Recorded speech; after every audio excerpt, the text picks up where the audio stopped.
नमस्कार, आपका बहुत बहुत स्वागत है आर्य न्यूज भोजपुरी में। आज के हम इस वीडियो में बात करने वाले हैं खेसारी लाल यादव के नई कार के बारे में।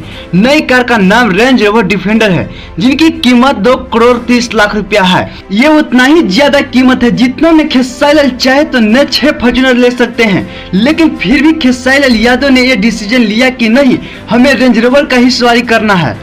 तो उसके पीछे की कारण क्या है, सच्चाई क्या, उससे पहले जानने से पहले आप किसी प्रकार का कमेंट ना करें। तो आइए इस वीडियो को शुरू करते हैं और इसका खासियत जानते हैं। तो इसका पहला खासियत है, इसमें इस्तेमाल किया गया धातु। इसमें इस्तेमाल ऐसे धातु को किया जाता है जिसमें बम से भी प्रहार किया जाए तो गाड़ी में छोटे मोटे निशान दाग आ जाएंगे, लेकिन उस पर बैठे इंसान को कुछ भी नहीं होगा। दोस्तों, अगर भोजपुरी में देखा जाए तो खेसारी लाल यादव बहुत बड़े ब्रांड बन चुके हैं। दोस्तों, भोजपुरी में अगर सबसे महंगी अभी तक कार है तो वो खेसारी लाल यादव के पास है, और ना ही पवन सिंह के पास है और ना ही दिनेश लाल यादव के पास। दोस्तों, भोजपुरी में एक ऐसा कलाकार है खेसारी लाल यादव जो अपने दम पर जितनी ऊंचाइयों पर पहुंच गए। तो दोस्तों, मेरी जानकारी कैसे लगी आप लोग अपना